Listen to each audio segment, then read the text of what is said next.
이스라엘의 남은 자들에게 주시는 하나님의 응답은 참 놀랍습니다. 과연 이런 일이 일어날까요? 하나님은 계획하신 바를 반드시 성취하십니다. 하나님께서는 반드시 말씀하신 바를 이루어 가십니다. 하나님께서는 아브라함에게 언약하신 바가 있습니다. 그 아브라함의 언약을 주님이 이루어 가신다는 것을 우리가 보게 됩니다. 하나님은 누구를 통해 역사합니까? 남은 자입니다. 영어로 렘넌트죠. 이스라엘의 남은 자. 그걸 우리 이방인들이 영적으로 적용할 수가 있습니다. 역사상 기독교 2000년 동안 이 올바른 본질적인 신앙을 가진 사람들이 절대 다수였던 적은 단 한 번도 없습니다. 그 어느 나라나 마찬가지고 어느 시대나 마찬가지입니다. 이스라엘 역사에 있어서 본질적인 야훼의 신앙을 추구한 사람들은 어느 시대를 막론하고 다수였던 적이 없습니다. 항상 소수입니다. 이사야 6장 13절 말씀처럼 밤나무 상순이 나무가 배임을 당해도 그루터기는 남아있는 것 같이 이렇게 말씀했습니다. 남은 자를 통해 하나님 역사하는 겁니다. 하나님은 누구의 기도에 역사하느냐? 남은 자입니다. 왜 그렇습니까? 하나님의 언약을 붙잡았기 때문에 그렇습니다. 오늘 이사야 65장 이 본문은 주님의 지상재림, 메시아의 지상재림, 예수 그리스도의 지상재림에 관한 내용입니다. 예수님의 공중재림이 먼저 있죠.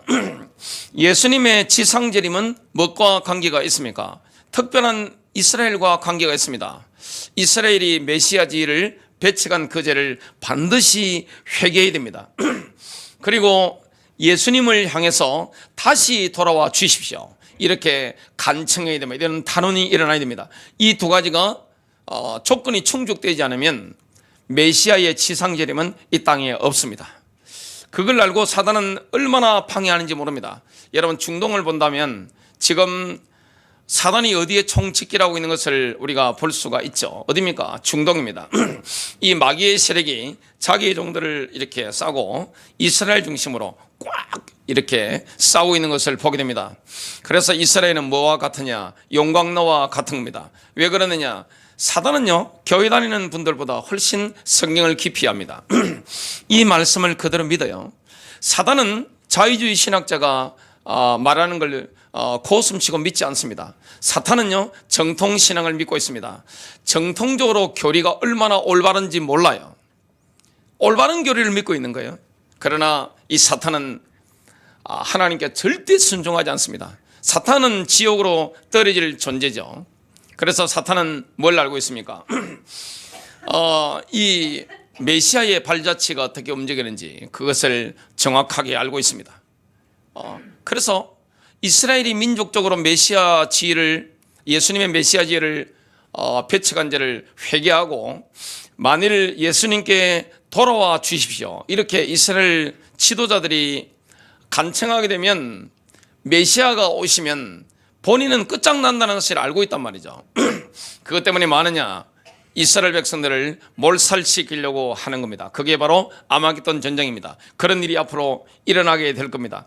성경은 반드시 성취되기 때문에 그렇습니다. 그런데 그때 누가 기도하게 됩니까? 이스라엘에 남은 자들입니다. 이스라엘의 렘넌트들이 하나님께 부르짖을 때, 간청할 때 하나님이 응답하시는 장면이 오늘 성경에 나옵니다. 첫 번째입니다.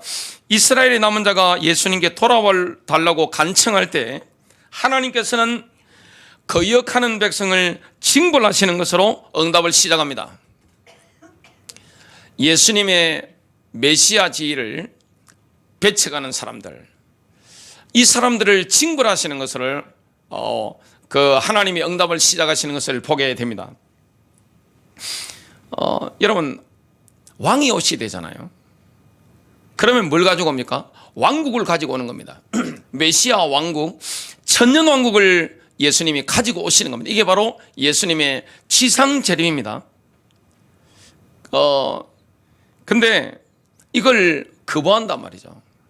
누가 거부하느냐? 이스라엘 백성들 대부분이 거부하는 거예요.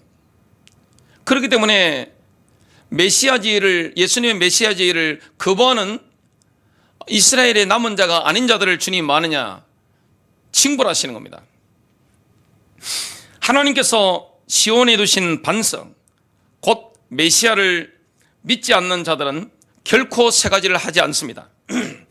이사야서 65장 1절입니다. 나는 나를 구하지 아니하던 자에게 물음을 받았으며, 이스라엘의 남은 자가 아닌 자들은요, 하나님께 묻지 않았습니다.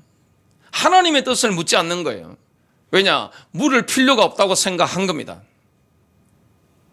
나를 찾지 아니하던 자들에게 찾아냄이 되었으며, 진심으로 하나님을 찾지 않았습니다. 내 이름을 부르지 아니하던 나라에 내가 여기 있노라 하였노라. 하나님의 이름을 부르지 않았다는 말은 뭐냐? 어려움 왔을 때 하나님의 임재를 구하지 않은 겁니다. 여러분, 우리가 인생에 어려움 올 때 믿음이 있는 사람은 결코 당황해하지 않습니다. 안절부절을 하지 않습니다. 어려움이 오거나 위기를 만났을 때 당황하거나 안절부절하는 것은 믿음이 없다는 증거죠. 믿음이 없는 겁니다. 그렇기 때문에 하나님 주시는 임마누엘, 이것을 의지하지 않고 세상을 의지하는 겁니다. 사람을 의지하게 된 겁니다. 사도 바울은 로마서 10장 20절에서 이것을 이방인에 대한 부르심에 적용하는데요. 내가 나를 찾지 않은 자들에게 발견되었으며 나에게 묻지 않은 자들에게 나타나느니라. 이스라엘 백성들이, 유대인들이 예수님의 메시아지를 배척했기 때문에 이방인이 때 복음은 이방인들에게로 갔습니다. 즉, 그래서 교회 시대가 열리게 된 겁니다. 이스라엘의 렘넌트가 아닌 자는 자기 자신의 생각을 쫓아 걸어갔기 때문에 하나님을 기쁨시켰습니다. 하나님의 말씀 따위는 그냥 제껴버리는 겁니다. 자기 자신의 생각을 따라 하나님을 섬기게 되는 겁니다. 자기 방법대로 하나님을 섬기는 겁니다. 이사야서 65장 2절부터 3절인데요.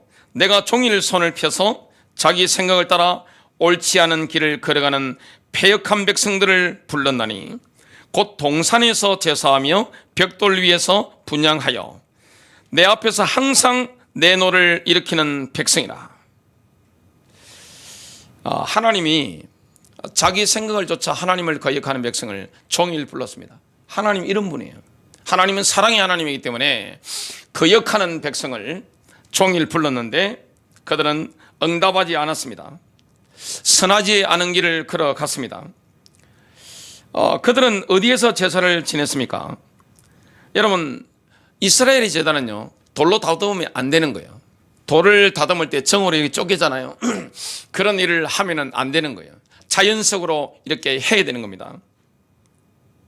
흙과 돌로 만들어야 되는데 만일 손으로 다듬은 돌을 사용하면 제단이 부정하게 되는 겁니다.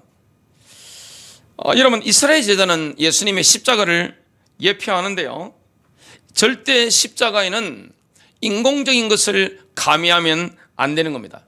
십자가에는 물감을 칠하면 안 되는 거예요. 십자가에는 물을 타면 안 되는 거예요. 근데 그들은 뭐 했느냐? 십자가에 물도 탔고 덧칠도 하게 된 겁니다. 십자가를 아름답게 딱 포장한 겁니다. 사람들이 먹기 좋도록 그렇게 하게 된 겁니다.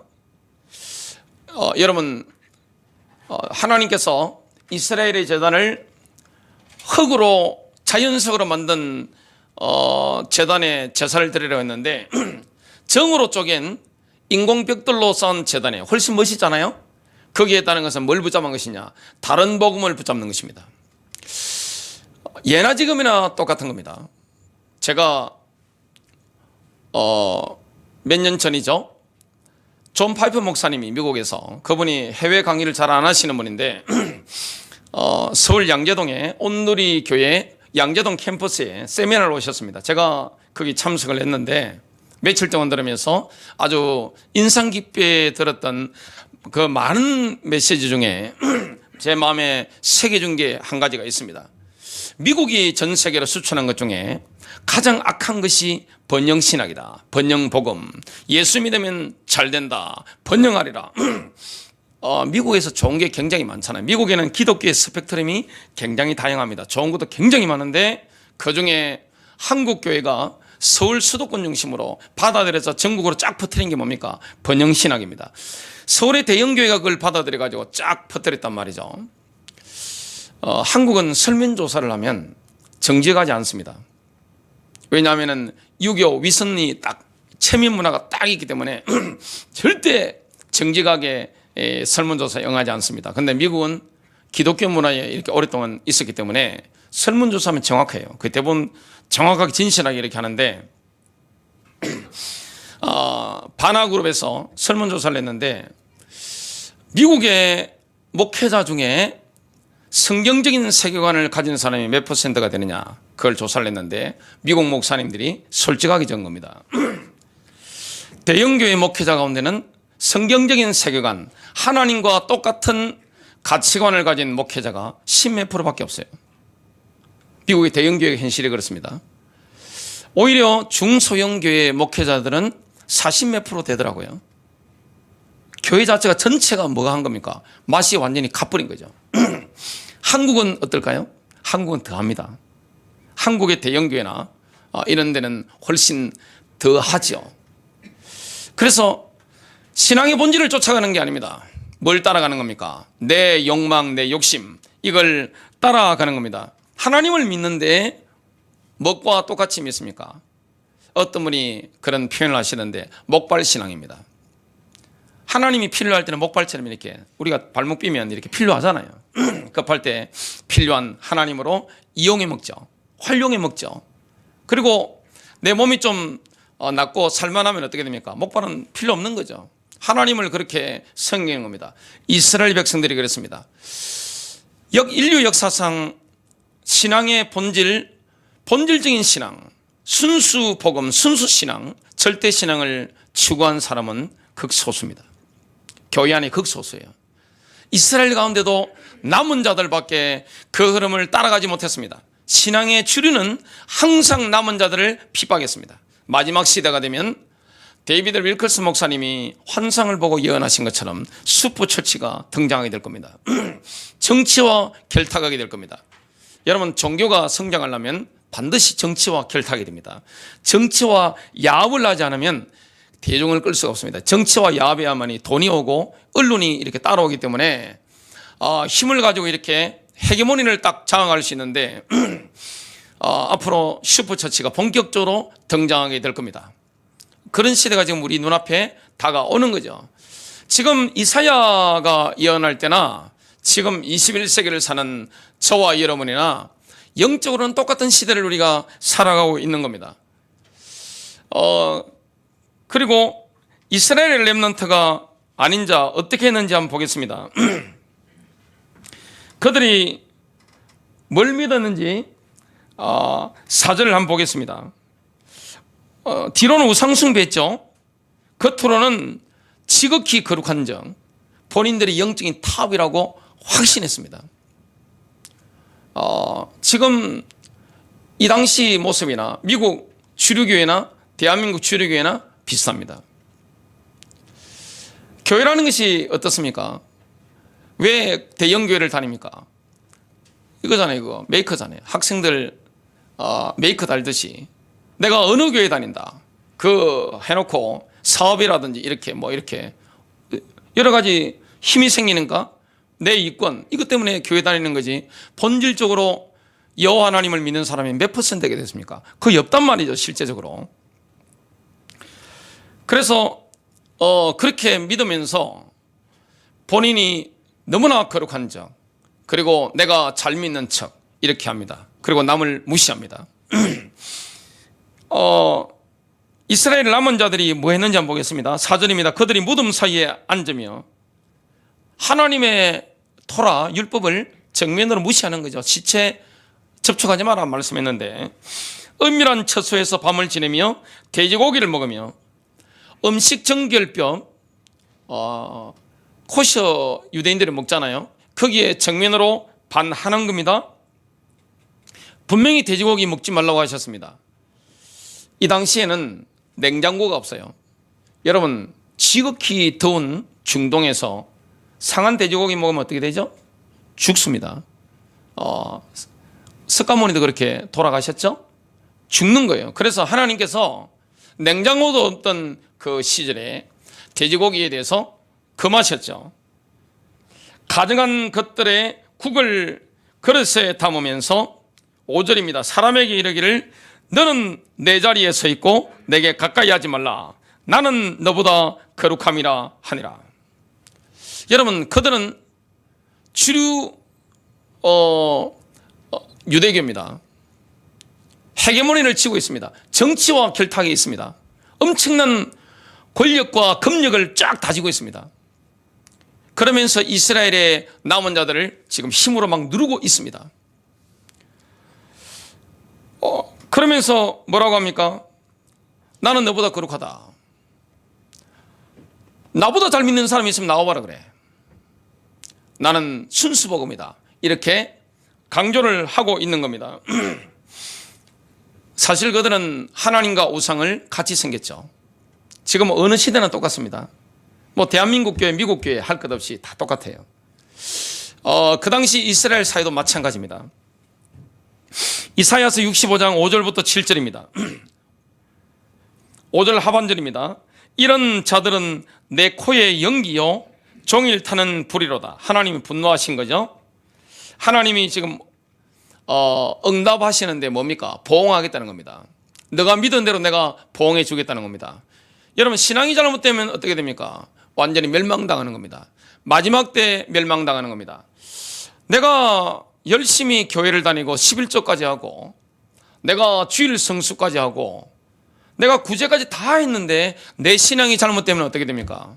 나중에 슬피 울며 이빨을 가는 이런 일이 일어나게 되는 겁니다. 지금 대부분의 유대교 사람들이 그렇게 되는 거죠. 6절입니다. 보라, 이것이 내 앞에 기록되었으니 내가 잠잠하지 아니하고 반드시 보응하되 그들의 품에 보응하리라.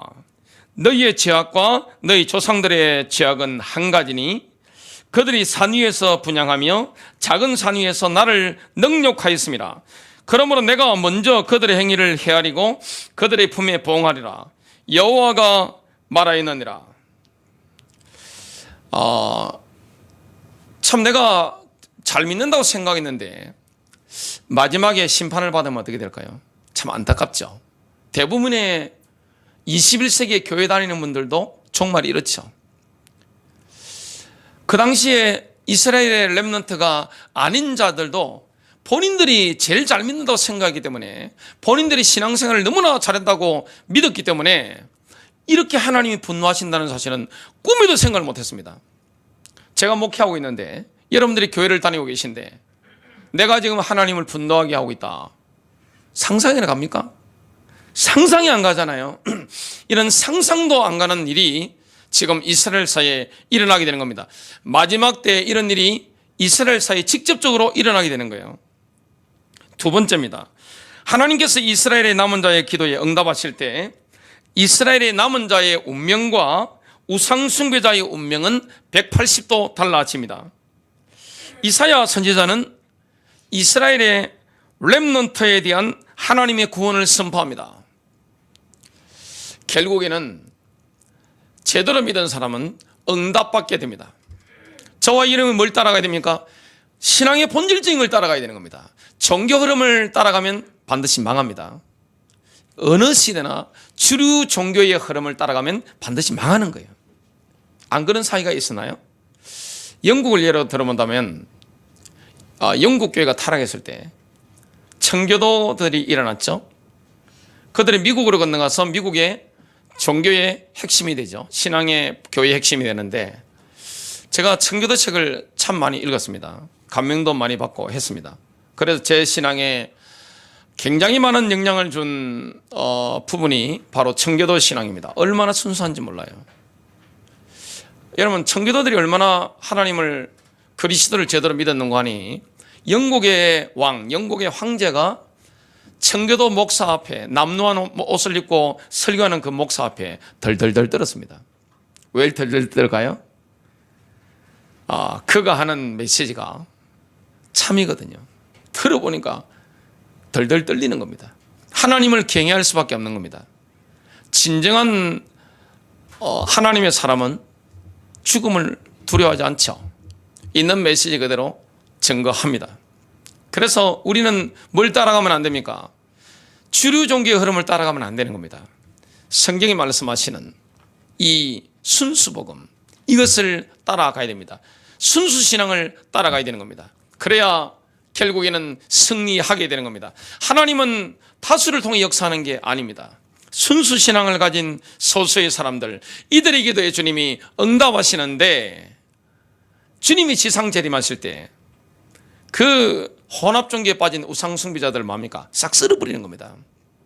주님은 다시 오실 때 뭡니까? 심판주로 오시는 거예요. 초림 예수와 재림 예수는 굉장히 이미지가 다르시죠? 이사야 65장 8절부터 10절입니다.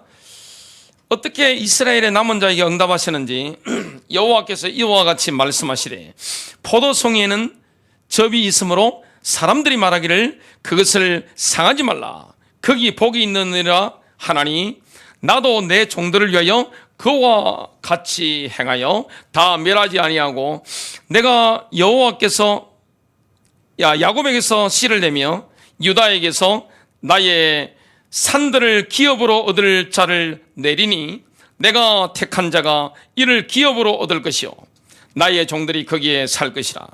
샤론은 양떼의 우리가 되겠고 아굴 골짜기는 소떼가 눕는 곳이 되어 나를 찾은 내 백성의 소유가 되려니와. 참 엄청난 응답을 주님께서 이렇게 하시는 거죠. 자, 이스라엘 렘넌트가 아닌 자에 대한 하나님의 심판은 11절부터 12절에 나옵니다. 오직 나 여호와를 버리며 나의 성산을 잊고 갓에게 상을 베풀며, 이 갓이라는 것은 뭐냐면 페니키아의 행운의 여신입니다. 머니에게 섞은 술을 가득 붓는 너희여. 머니라고 하는 것은 시리아의 운명의 신입니다. 우상숭배를 한 거죠. 앞에서는 교회를 잘 다니고, 앞에서는 회당을 잘 다니고 하나님을 잘 섬기는 것처럼, 본인의 신앙이 최고인 것처럼 하면서 뒤로는 뭐 하는 겁니까? 우상 숭배를 하는 겁니다. 세상과 손을 딱 잡고 그걸 가는 거죠. 12절, 내가 너희를 칼에 붙일 것인즉 다 부풀이고 죽임을 당하리니. 지금 예수님이 지상 재림됩니다. 이는 내가 불러도 너희가 대답하지 아니하며 내가 말하여도 듣지 아니하고 나의 눈에 악을 행하였으며 내가 절규하지 아니하는 일을 택하였음이니라. 참 이런 부분이 어려운 부분입니다. 어떤 분들은, 좀 젊으신 분들은 저한테 그렇게 질문하는 분도 계세요. 목사님, 제가 목사님 자녀라고 생각하시고 이렇게 올바른 말씀 해 주시더라고, 이렇게 말씀을 할 때가 있습니다. 참 난처하죠. 근데 자녀라 할지라도 제 속에 있는 거 다 말 못합니다. 왜냐? 상대방이 알아듣지 못하는 말은 말을 할 수가 없는 거죠. 상당히 어려운 거예요. 성도님들이 제게 질문을 하셔도 제가 100% 이렇게 말씀 못할 때가 굉장히 많습니다. 참 어려운 부분이죠. 사람들은 어디에 잡혀 살아갑니까? 자아도취입니다. 나르시시즘 환자입니다. 교회에 열심히 다니면서 11조하고 충성봉사하고 교회 건축도 했고 선교도 열심히 헌금 보내서 내가 1년에 수천만 원씩 보내고 다 하잖아요. 근데 당신 신앙 가짜입니다. 나중에 망할 겁니다. 이 말을 어떻게 합니까? 제가 할 수 있겠어요?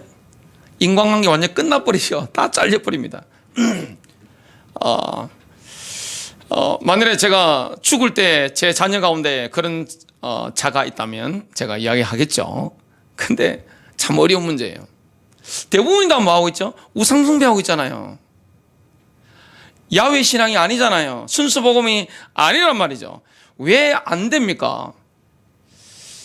차라리 세상 법칙 따라 갚으리면 됩니다. 그럼 돈 잘 봅니다. 양심 딱 버리고 그냥 하면 됩니다. 아니면 뭐 해야 됩니까? 하나님이 주시는 신앙 양심 따라, 말씀 따라 뭐 합니까? 믿고 죽었다 생각하고 나를 던져버려야 됩니다. 이 두 가지가 아니라면 이것도 저것도 안 되는 거죠. 저와 여러분은 뭘 붙잡아야 되느냐? 신앙을 붙잡아야 됩니다. 순수 복음을 붙잡아야 되는 거예요. 확실하게 붙잡아야 되는 거예요. 그게 바로 이스라엘의 렘넌트가 가졌던 신앙입니다. 그런데 대부분은 뭐합니까? 세상과 짝에서 이렇게 하는 겁니다. 나중에 안 되죠. 이 땅에서도 안 됩니다. 그리고 영혼 가운데 들어가기 직전에 이런 일이 일어납니다. 자, 결과는 어떻게 됩니까? 양쪽의 결과가 완전히 갈라지는 거죠. 이사야 65장 13절부터 16절, 이러므로 주 여호와께서 이와 같이 말씀하시느라 보라 나의 종들은 먹을 것이로되 너희는 줄일 것이니라. 보라 나의 종들은 마실 것이로되 너희는 갈할 것이니라. 한쪽에는 먹고 마시는데 한쪽은 굶고 목이 마른 거죠. 보라 나의 종들은 기뻐할 것이로되 너희는 수치를 당할 것이니라. 보라 나의 종들은 마음이 즐거움으로 노래할 것이로되 너희는 마음이 슬프고 울며 심령이 상함으로 통곡할 것이며 또 너희가 남겨놓은 이름은 내가 택한 자의 저주거리가 될 것이니라. 주 여호와 내가 너를 죽이고 내 종들은 다른 이름으로 부르리라. 이름으로 땅에서 자기를 위하여 복을 구하는 자는 진리의 하나님을 향하여 복을 구할 것이요 땅에서 맹세하는 자는 진리의 하나님으로 맹세하리니 이는 이전 환난이 잊어졌고 내 눈앞에 숨겨졌습니다. 세 번째입니다. 하나님께서 메시아 왕국을 세우실 때 이스라엘의 남은 자는 아브라함에게 약속된 땅을 전부 차지하게 됩니다. 여러분, 이때가 아브라함 때가 언제였죠? BC 2000년경입니다. 지금 현재 이스라엘이 땅을 차지하고 있는데 아브라함에게 약속한 그 땅에 비하면 협소하죠. 굉장히 협소한 땅입니다. 하나님께서 아브라함에게 딱 이렇게 구획을 정해준 땅은 지금 이스라엘보다 훨씬 넓습니다. 엄청나게 넓은 겁니다. 여호와께서 천년왕국 예루살렘을 세우실 때 여호와께서는 새 하늘과 새 땅을 창조하실 것을 지금 이사야 선지자가 예언하고 있습니다. 이사야 65장 17절 보라 내가 새 하늘과 새 땅을 창조하나니 이전 것은 기억되거나 마음에 생각나지 아니할 것이라. 이사야 65장의 새 하늘과 새 땅과 요한계시록 21장의 새 하늘과 새 땅은 다른 땅입니다. 지금 이사야 65장은 뭡니까? 천년왕국입니다. 그리고 요한계시록 21장은 뭡니까? 영원 가운데 들어가는 거예요. 천년왕국 예루살렘에서는 이전 것이 생각되거나 기억될 필요가 없습니다. 애통과 환난과 사망, 괴로웠던 일이 잊어버립니다. 왜냐? 워낙 좋으니까. 이스라엘이 아브라함의 언약을 근거로 약속의 땅을 소유한 천년왕국 예루살렘에서는 기쁨과 즐거움이 넘치게 될 겁니다. 이 땅에는 우리도 참여합니다. 저와 여러분도 참여하게 됩니다. 이런 기쁨이 넘치는 그 천년왕국에 우리가 참여할 소망을 지금 가지고 있다는 것을 이사야 선지자가 예언하고 있습니다. 이사야 65장 18절부터 20절 너희는 내가 창조하는 것으로 말미암아 영원히 기뻐하며 즐거워할지니라. 보라 내가 예루살렘을 즐거운 성으로 창조하며 그 백성을 기쁨으로 삼고 내가 예루살렘을 즐거워하며 나의 백성을 기뻐하리니 우는 소리와 부르짖는 소리가 그 가운데서 다시는 들리지 아니할 것이며 거기는 날수가 많지 못하여 죽는 어린아이와 수완이 차지 못한 노인이 다시는 없을 것이라. 주님께서 천년왕국 예루살렘을 새롭게 창조하실 때는 유아 사망이 없습니다. 어린이가 죽는 일이 없는 거예요. 노인들이 수명이 차서 죽어야 되는데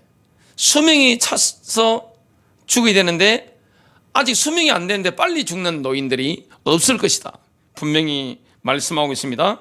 곧 100세에 죽는 자를 젊은이라 하겠고 100세가 못 되어 죽는 자는 저주받은 자이리라. 이렇게 지금 말씀하고 있습니다.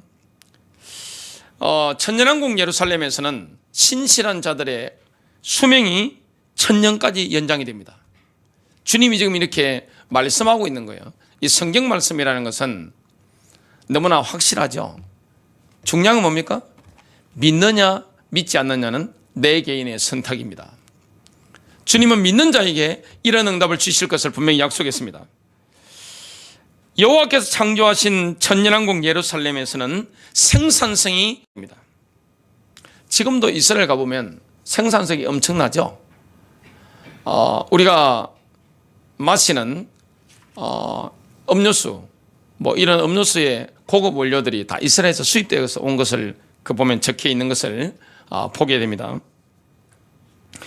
천년왕국 예루살렘에서는 엄청난 생산성이 있습니다. 이사야 65장 21절부터 23절입니다. 그들이 가옥을 건축하고 그 안에 살겠고 포도나무를 심고 열매를 먹을 것이며 그들이 건축한 데 타인이 살지 아니할 것이며 그들이 심은 것을 타인이 먹지 아니하리니 이는 내 백성의 수완이 나무의 수완과 같겠고 오래 산다는 거죠. 내가 택한 자가 그 손으로 일한 것을 길이 누릴 것이며 여기에 우리가 참여하게 됩니다. 23절 그들의 수고가 헛되지 않겠고 그들이 생산한 것이 재난을 당하지 아니하니니 그들은 여호와의 복된 자의 자손이요 그들의 후손도 그들과 같을 것임이라. 이런 엄청난 일들이 앞으로 일어나게 될 겁니다. 하나님의 거룩한 산 시온에는 아무런 위험이 없을 것을 이사야 65장 24절부터 25절은 이렇게 말씀합니다. 그들이 부르기 전에 내가 응답하겠고 그들이 말을 마치기 전에 내가 들을 것이며 이리와 어린 양이 함께 먹을 것이며 이사야가 분명히 본 겁니다. 이리와 어린 양이 어떻게 함께 먹습니까? 이런 일이 일어납니다. 사자가 소처럼 짚을 먹을 것이며 지금 사자한테 짚 주면 안 먹습니다. 그런데 이때는 짚을 먹습니다.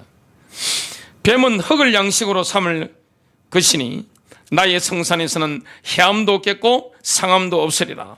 여호와께서 말씀하시니라. 결론적으로 본다면 예수 그리스도의 지상재림, 메시아의 지상재림 때 이런 엄청난 일이 일어나게 될 겁니다. 그래서 우리 교회의 소망은 뭡니까? 예수 그리스도의 재림입니다. 예수 그리스도의 재림을 갈망한다면 우리는 이스라엘의 회복을 놓고 기도해야 되는 것이고 가정복음화, 가문복음화, 지역복음화, 직장복음화, 학교복음화, 민족과 열방을 살리는 일에 우리가 마음을 담아야 될 줄로 믿습니다.